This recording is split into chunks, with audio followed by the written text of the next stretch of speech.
Hi, it's Randy. This video is presented by TapSuccess.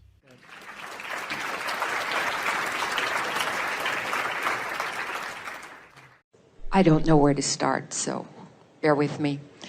I've been listening to your material for about a year and a half, a CD every week, just about, and really excited about it in the beginning and so on. And now, and I don't know how to say this without, I need to make it a question, but I don't know the question. I'm so stuck. And I hear the words. I hear the vibration, the vibrational escrow. I could write the book. I could practically write the book. And yet, I can't find the opening. And I keep thinking it should be about thinking the thoughts, you know, and I sometimes think some thoughts and I get distracted and I don't think the thoughts. And then I listen to one of your CDs again, over and over and over again. And the frustration increases. And I would like to be able to understand the words like other people understand the words. When you say whatever is in vibrational escrow is really yours, you just have to, my words now, work your vibration to get there, you know. And that's where I am, not knowing my money well-being and so on. Everything there is just fine and better than fine. My personal well-being, I would like to feel good. I want to feel good mentally, emotionally, every which way. And that's where where the challenge is. Well, you're offering some very good words here as you are using words like I'm stuck and it's challenging. And that's just fine, because there's nothing whatsoever wrong with speaking about where you are, because you can get from wherever you are to wherever you want to be. You just can't jump there all at once. When the announcement of where you are out in the ocean came across the speaker today, Esther said, interesting, we're not even halfway there. And she thought about, because they drive this big monster bus around, and it's sort of slow going too. An airplane, a much faster way of getting somewhere, and a boat, sort of the slow way of getting there, and the motor coach, a slow way of getting there. And it sort of caused Esther to stop and think about how maybe life isn't about getting there. Maybe it's about going somewhere, because she and Jerry had been saying all morning, and yesterday too, that they just couldn't imagine a better place to be than right here out in the middle of the deep blue sea.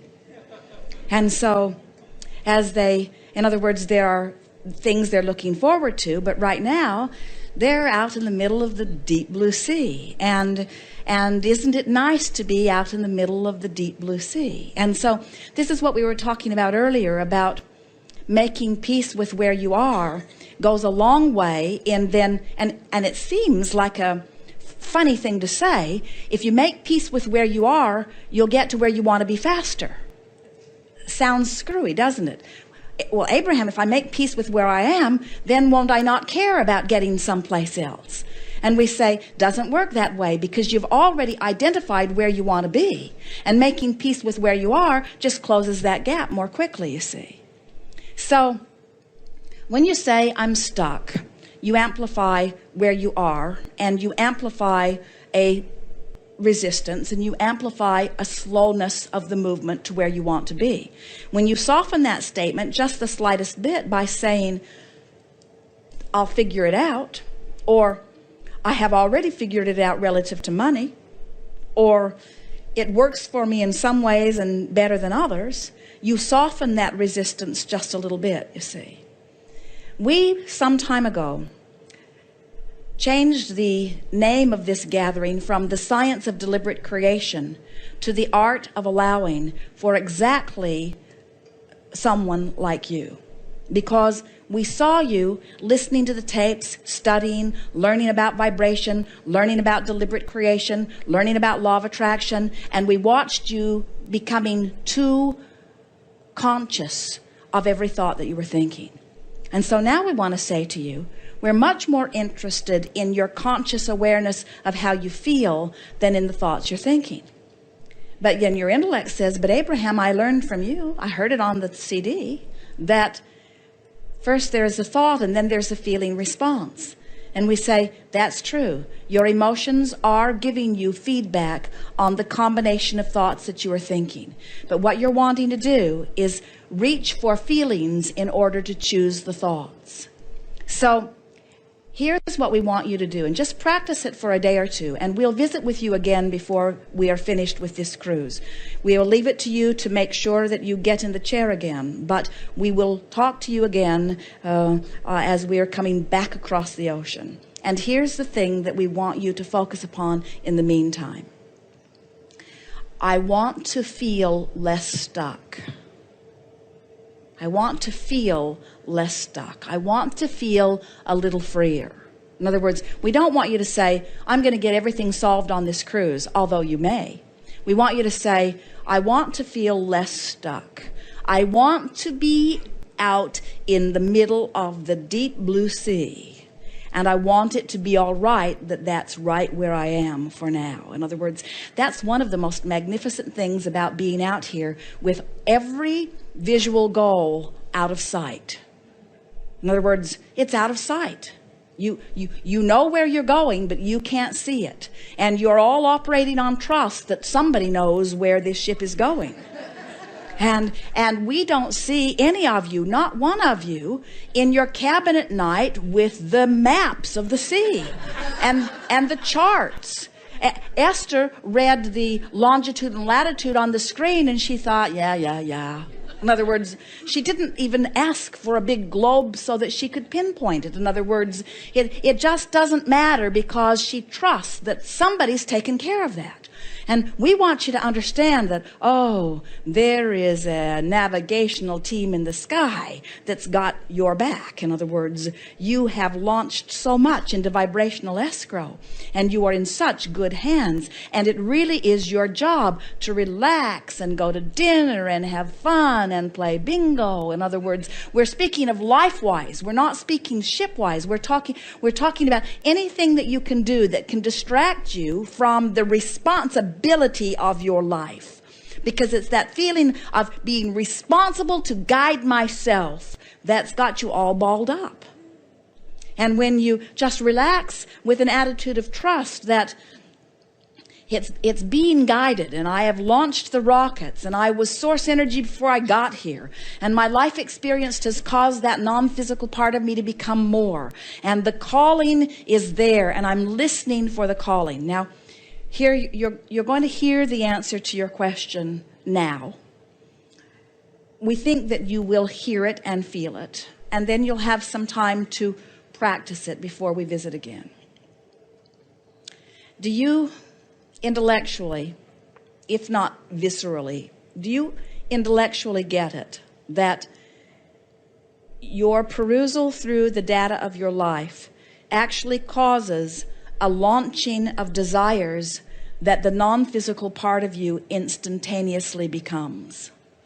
Oh, that's so big. It is so big. And once you begin to grasp that, in other words, that, and it takes true wisdom to get that. Most humans are so far from remembering that your life experience is causing the whole of you to become more. In other words, you are evolving right through the contrasting experiences that you're living. And we don't mean big, bad, good experiences. We just mean the variety of life experience is causing the source within you to become constantly, to become more than you were before you were born, and that you were on the first day and the second day and the third day and the fourth day. In other words, every day causes you to, in the whole sense of who you are, to become more. And that part of you now stands as your beckoning light, calling you to the completion of that, knowing that then there will be more that you will be called to the completion of that, and then there will be more that you will be called to the completion of that. In other words, it never, ever ends. So the stuckness that you feel is that you can feel on many levels of your being that you've become more than you're letting yourself go to. In other words, that's the only thing that could explain that feeling that is within you. You can feel that you've become so much more than you're letting yourself quite be. And we can feel that the reason that you're not letting yourself quite be it is because you're trying to take too big of jumps to it. You know, the emotional scale. Yes. When I've heard you many times talking about the emotional scale, I don't even know how to take a step from one to the other. It always happens for me accidentally. In other words, recently I wished something and it was less than I wanted, but I thought I would be satisfied with it. Got it just like that. But actually taking the steps on the emotional scale, think to myself, oh, how does this feel? I don't know how it feels going along like that. Well, that's because what's happening to you is the intensity of all that you've become is calling you so loud, and you have a misunderstanding. Oh, this is so good. You're gonna get this. Your expectation of that call is different than it sounds. In other words, wouldn't most of you expect source energy to sound like harps and angels singing? Wouldn't most of you expect source energy to sound like joy and all of that eagerness and passion? But even though that's the vibration that source energy is beckoning you with, if you're in despair or anger or fear or stuckness, it doesn't sound like angels singing. It sounds like rebellion. It sounds like revenge.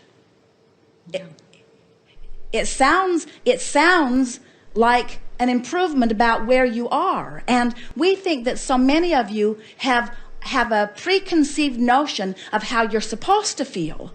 And so then you're just mad at yourself for not making that jump all of a sudden. So that's why you're having a hard time taking those incremental steps. You haven't given yourself permission to move up the emotional scale. You're demanding of yourself, and we have to say, you've been this way a very long time. You're very hard on yourself. All my life. You're demanding of yourself that you get it and that you move quickly. And it may be because you've had critical eyes scrutinizing you for as long as you can remember, and you're trying to live up to whatever that is, but you got to let that go. They don't know.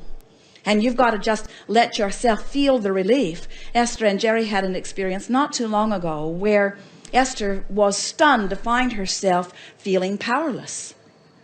A situation occurred over which she felt she had no power whatsoever, and she jumped right into revenge and loved it.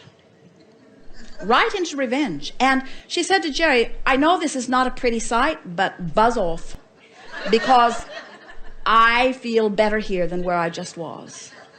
And there was moderate embarrassment on Esther's part, because she knows that she wants to believe that she should never get herself into a powerless place. And we say, Esther, you mean you don't want to let yourself out to play at all?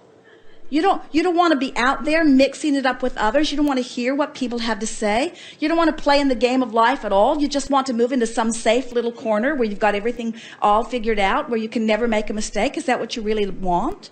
And Esther said, no, I want to be out there playing. And we said, then don't feel bad if you tip over on your bicycle. And don't feel embarrassed about skinning your knees. And don't feel bad if revenge is the best you can do.